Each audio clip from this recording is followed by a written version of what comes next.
Oli, ¿cómo están? Bienvenidos y bienvenidas a Psicoterapia en Voz Alta, que como ya saben es un espacio que estoy creando semanalmente para compartirme con ustedes de una manera más espontánea, más fluida, más desestructurada, para compartir algunas reflexiones conscientes de lo que sucede en el espacio y en el encuentro psicoterapéutico más allá de las sesiones. Entonces nada, bienvenidos acá a esta tarde de hoy viernes, Psicoterapia en Voz Alta, y hoy particularmente estoy resonando con un tema que ha aparecido de manera recurrente. Es muy particular porque cada tanto empiezan a repetirse, empieza a volverse de manera cíclica sobre ciertos temas, y no deja de ser una maravillosa oportunidad para poder también hacer este espejito de preguntármelos en mí misma, de cuestionármelos en mí, de chequear cómo estoy conectando empáticamente con el otro y cómo está haciendo pues esa resonancia frente a ese tema, a esa situación.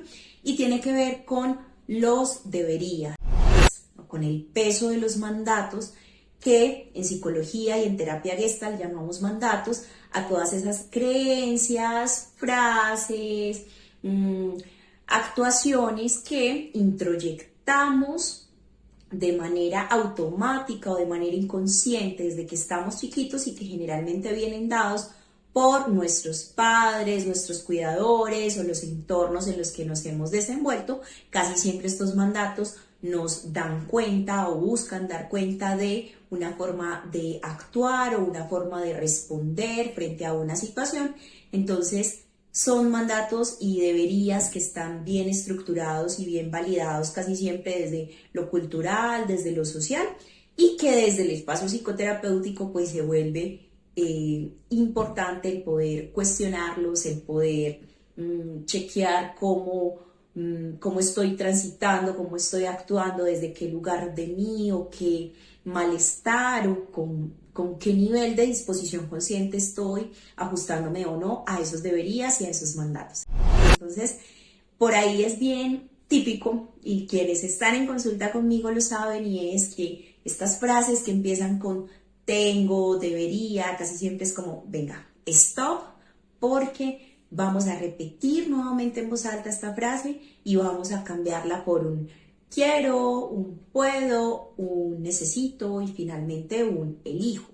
Es decir, que hay una pregunta consciente y la invitación es hacernos desde un lugar consciente esa frase que empiezo con un tengo, con un debería, poder inicialmente cuestionarme la manera de pregunta de si eso que tengo, quiero, puedo, necesito y finalmente elijo. Vámonos con un ejemplo que está muy asociado a todo lo que sucede con esta onda de la psicoterapia, con esta versión que todo el tiempo escuchamos y que yo personalmente promuevo desde el darle la importancia a la salud mental, cómo se nos puede volver un mandato o un debería. Que ahí habría que chequear y analizar hasta dónde es un debería o hasta dónde viene siendo desde otro lugar distinto de mi conciencia. Entonces, yo debería cuidar mi salud mental. Esa es la frase. Esa es la frase con la que llegas a terapia. Qué importante entonces poder hacer el cambio para decir, yo quiero cuidar mi salud mental. Nombrarla en voz alta tiene un efecto distinto porque te permite escucharte y chequear cómo te suena de esa manera. Ahora, con el puedo. Yo puedo cuidar mi salud mental. Con el necesito. Yo necesito cuidar mi salud mental.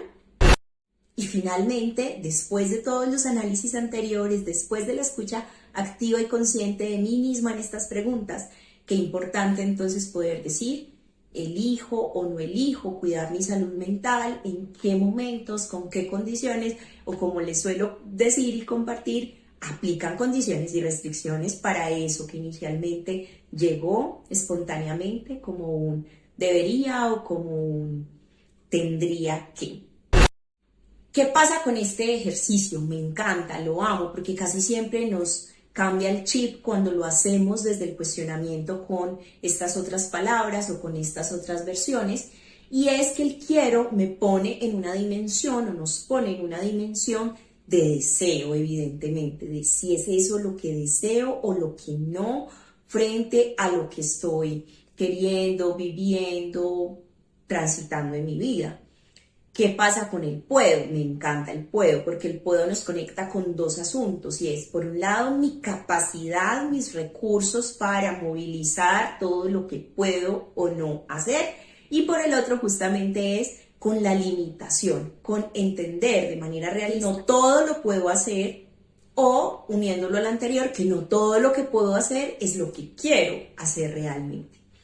¿Y qué pasa con el necesito? El necesito es bien importante también porque nos ancla al presente, nos ancla a las condiciones en las que estemos transitando en ese momento en el que aparece este debería, y nos permite también identificar un poco en el plano de las prioridades que tanto es una necesidad mía, que tanto es una necesidad más bien es externa a la que busco responder de una manera automática o de una manera instantánea, porque pues además es lo que siempre he hecho o es lo que siempre me han dicho que tengo que hacer, o de la manera que tengo que responder, o lo que es mejor para mí o para las personas en las que se dé el contexto de esta frase del tengo y del debería. Y finalmente el elijo, creo que es una invitación después de todo el análisis anterior a poder decir, pues con todo esto, ¿qué elijo conscientemente para mí, en mi momento presente, en mi estar, en mi situación, con todas las respuestas anteriores? Es muy importante en los ejercicios en los que he tenido la oportunidad de acompañar en terapia, que han sido bastantes, porque es algo muy constante y muy recurrente en terapia, y es qué importante poder chequear que no significa que todos tengan que tener un chulito de sí para poder elegir un sí o elegir un no frente a un debería. Y volvamos al ejemplo de debería cuidar mi salud mental. Debería cuidar mi salud mental, entonces pudiera ser check. Quiero cuidar mi salud mental, la respuesta pudiera ser, después del respectivo análisis y de la respectiva pregunta, sí, también. ¿Puedo? Puede que sí. ¿Necesito? Puede que sí. Y finalmente elijo, pues puede que en las condiciones en las que me desenvuelva en ese análisis, el elijo puede ser un sí rotundo o puede ser un sí, pero con estas condiciones y restricciones en estos momentos o en estas situaciones, o pudiera ser también un no. Y esa respuesta, ese finalmente elijo, ese elijo final, es el que me permite pues elegir de una manera consciente eso que quisiera o no, eso que elijo o no, frente a ese debería que me está llegando y que me está atravesando. Pudiera ser en un ejemplo o en situaciones diferentes, que debería sí, quiero no, necesito no, puedo sí, y al final elijo un no, no es lo que quiero elegir en este momento para mí. Entonces, claro, todo esto nos abre un panorama bien interesante de posibilidades frente a este cuestionar los mandatos, frente al peso de lo que los mandatos y los deberías nos traen a nuestra vida. Qué importante identificar si este debería realmente me viene de afuera, de qué persona, de qué momento, en qué situación de la vida, o si es un debería que lo tengo más introyectado, más tragadito, más automático en mis formas y en mis versiones de ser y de estar en el mundo y de actuar y de responder a él.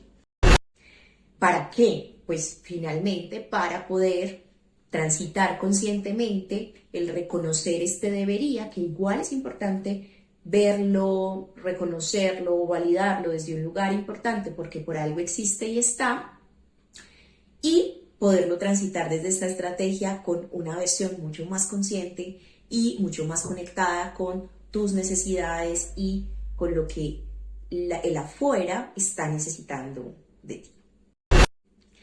Qué rico que hayas llegado hasta acá, maravillosa posibilidad la que tengo de poder conectar con este espacio, que puedas estar, que puedas mantenerte, comparte con las personas con las que crees que pueda resonar este mensaje y por supuesto devuélveme las resonancias que vas teniendo, puede ser en comentario en público o puede ser también en privado, las recibo desde un lugar de mucho amor, de mucha conexión y qué rico que puedan estar acá.